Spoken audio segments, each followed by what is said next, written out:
Welcome back to another edition of the Here We Go podcast. I am Trent Ging. Today, I'm going to start out by making an admission. I made a rookie mistake. It is 23 degrees outside. I did not start my truck early. It is freezing in here. But we're going to play through this thing just like we expect the Steelers to play through injury and everything else in the playoffs and coming up. So let me just start this episode out by prefacing this is what I think should happen, not what I think will happen. So what I'm going to do is be making a case for why Justin Fields, not Russell Wilson, should be getting the start in Baltimore. And I'm going to start that out by saying Russell Wilson, the choice was made to switch quarterbacks after Justin Fields starts 6-2, playing arguably maybe some of the best football of his NFL career, because Russell Wilson was going to open up the offense. He was going to complete the passes that Justin couldn't complete. He was going to deliver the deep ball with the moon ball. He was going to run the offense so much more efficient, right? And I think we saw for the first 4 weeks, we kind of saw that, right?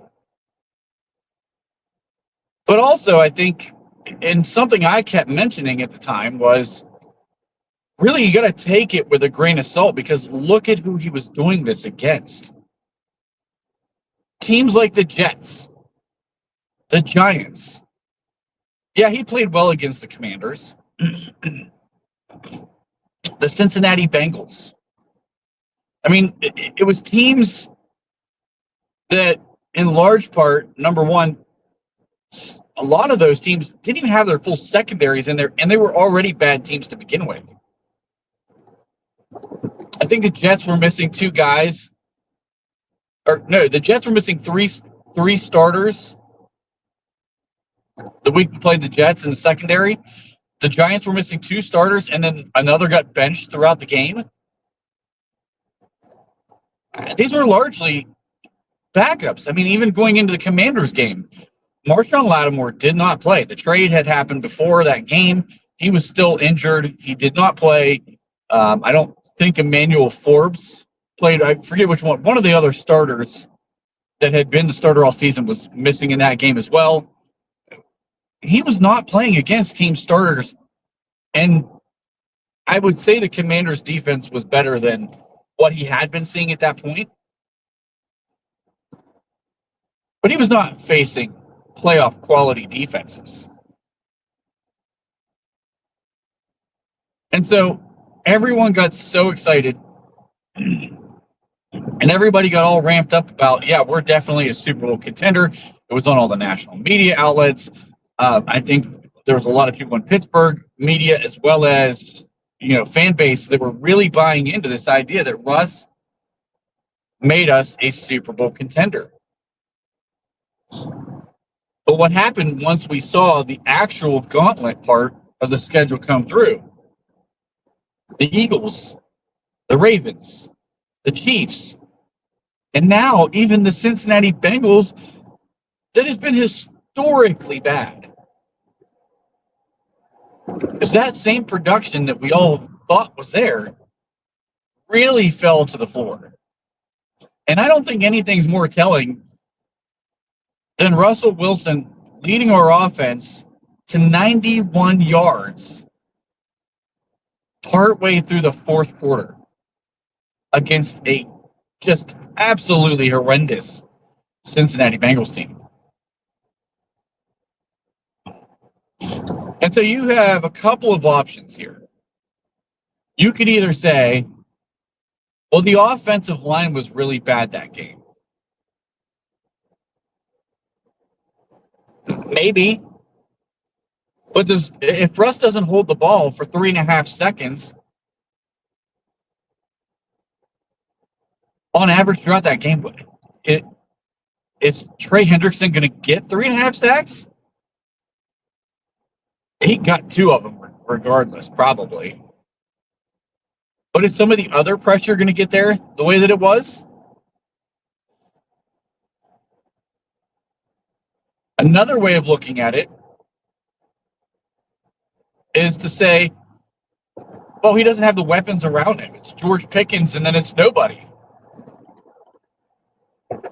Okay, well, are you going to change that in Baltimore? Like, are we magically going to find somebody who was stashed on the roster that nobody knew about that comes out and, oh, by the way, we just happen to have, prime Julio Jones sitting on a bench that we just haven't played all season. There's nobody going to change this.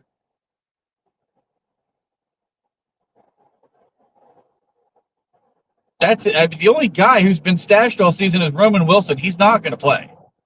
He's not going to play this season. He's done. It's a redshirt year. They activated his 21-day window only because they're trying to get him get as much work in on a rookie as you can prior to the season ending. That way, when he starts next year, hopefully he's a little further along. Dude's not playing. I'm sorry.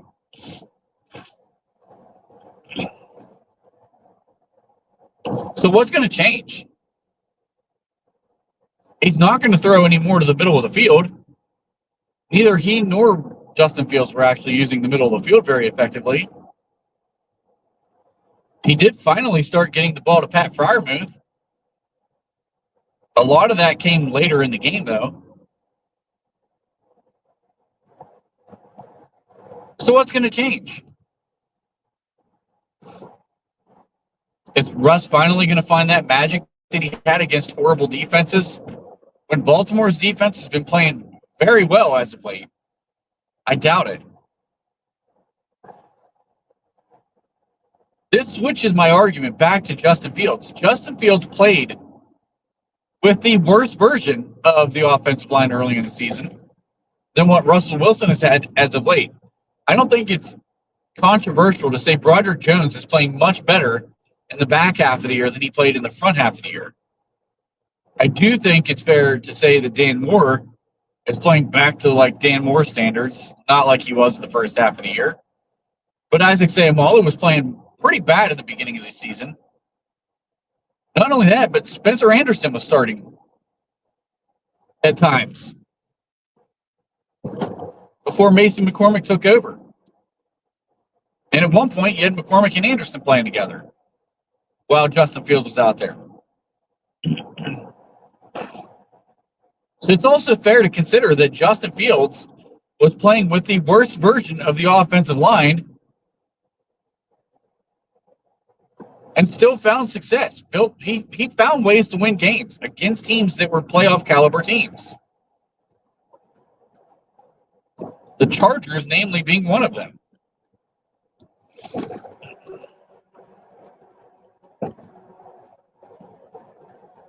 So what are you going to change with Russell Wilson at this point? I don't think anything. And the way the Baltimore defense has been playing, I'm not sure that Russell Wilson can do anything, whether it's his fault or the cast of characters around him. There's nothing he's going to do to beat this Baltimore team. So why not make a change to Justin Fields, who brings an entirely different dynamic to the offense? Why not make Baltimore guard all 11 guys at all times on the field?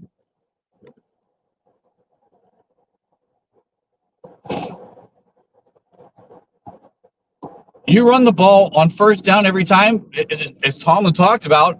Oh, well, it's to limit turnovers. Well, I'm sorry, but if you change to Russell Wilson because you have faith this guy can take you to the championship game and win, you should have no fear of letting that guy let her fly on first down, second down, third down, or fourth down. It should not matter. If he is your guy and you believe in that guy wholeheartedly, he's a Super Bowl winning quarterback, he's got veteran leadership, blah, blah, blah, then put the ball in his hands. You weren't saying the same stuff about Ben Roethlisberger. You were going to let him throw.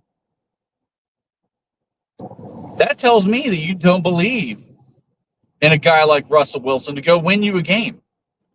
So then put the ball in the hands of a guy 10 years younger who is infinitely more athletic. He would be the most athletic dude on the field easily every single game. That might even include when Lamar Jackson's out there. He's in the same category athletically.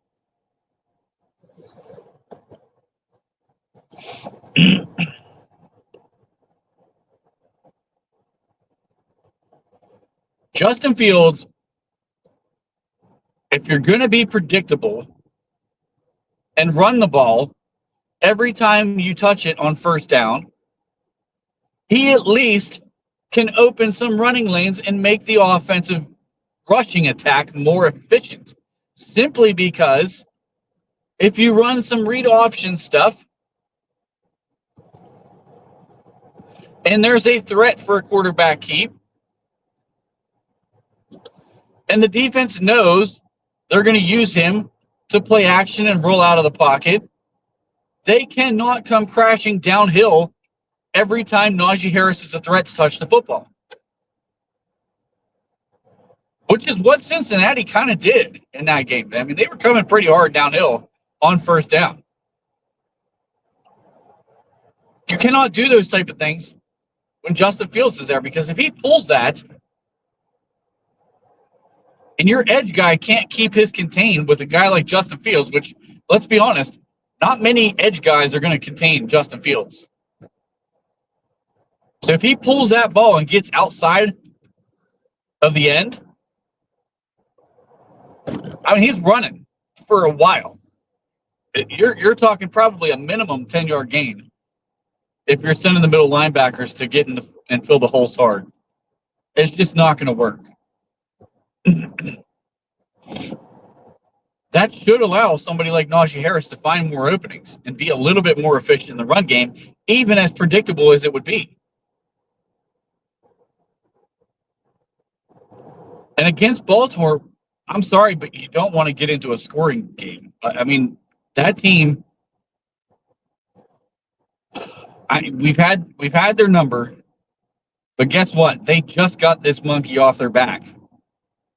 They beat us. Lamar Jackson finally beat us in Baltimore. He's going to have all of the confidence in the world, and it's going to be very hard to shake that confidence. You're going to really have to get to him early and often to shake some of that confidence. So you want to make him beat you. You do not want to get into a shootout with this team, in my opinion.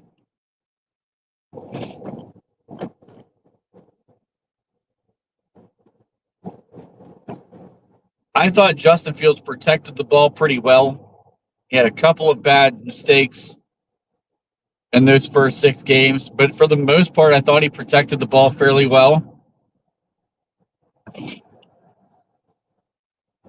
And the way the offense has been moving against playoff caliber teams under Russell Wilson, I don't know how it's going to get much worse.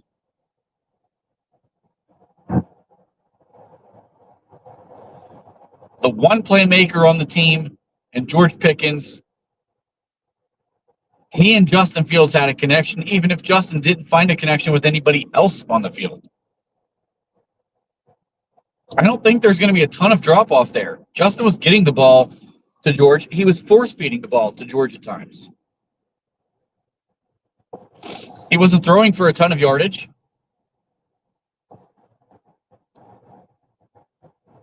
But I think he makes the running game more efficient.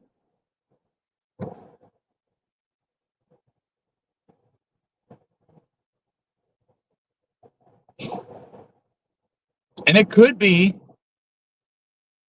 it's kind of my last and final point on this, it could be your one last shot to get a look at him to decide if he's worth taking a shot on here in 2025 to see if he could potentially be a franchise quarterback here in Pittsburgh. Because I don't think it's Russell Wilson, even though I still believe Russell is likely going to get an extension. And I'll admit there was a brief period there after the first really bad teams when he played against Washington and had a good team. Because of course Washington was a really good team at the point when we beat them. I thought, okay, maybe we do pay Russ. But as we've let this thing play out, that little bit of pay Russ kind of left me quickly. I don't think he's the answer. I don't think he's the guy moving forward. And I posted this before. I think a lot of the fan base figured out why Denver was willing to pay $38 million to let him walk. He just lives and dies with the deep ball. It's deep ball and checkdowns all the way up until they get to prevent defense.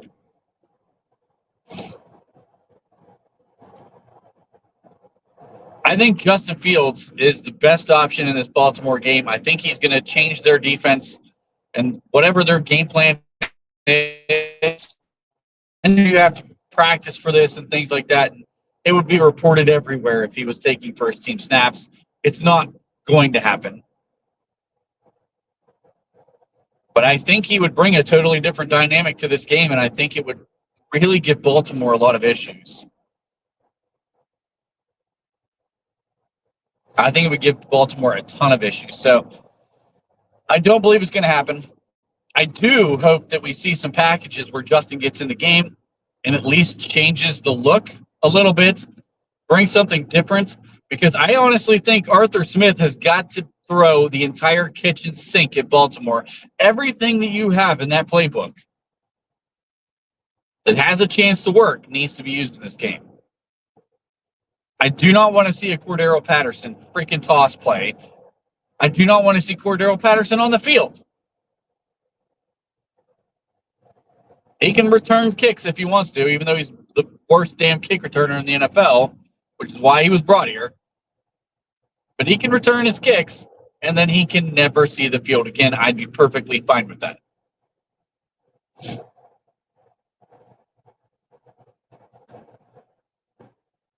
We'll see what happens. I don't have a lot of faith and a lot of confidence in this game. It is a playoff game. You never know what's going to happen. And, of course, we still have guys on defense that can wreck games completely. TJ Watt being one of them. Alex Highsmith had a good game against Baltimore the first time. Both times, I think. Cameron Hayward has been playing just absolutely ridiculous lately. And Minkah Fitzpatrick still could be the playmaker. He hasn't had a lot of splash this year, but the potential is always there. These guys can change a game. A couple of bounces go differently in Baltimore on some of these, the Alex Highsmith strip sack that gets recovered by the line. The punt that gets muffed bounces the right way instead of the wrong way, and we end up recovering that. I mean, there's a number of things that happen in a game that if it just bounces a different way, it could result in an outcome. You never know what can happen, but if we don't get our turnovers and the defense doesn't play lights out, it could be a blowout. So a lot of this is going to come down to the defense, but I would play Justin Fields. That's my thought. I don't know. A lot of people probably will not agree with that. But you've got to change something up, and Russ does not look like the guy who's going to take you to the promised land. So I hope you all enjoy this episode. I hope you like, share, and subscribe, all that good stuff. Hoping to get a live out there possibly tomorrow. Friday, of course. I don't know if we'll be able to get it because college football playoff and everything going on. So we'll find out. I'll talk with Colin and we'll get back with you guys. Anyway, hope you all have a fantastic day, and maybe everybody else gets surprised by a Steeler victory on Saturday. Have a good one.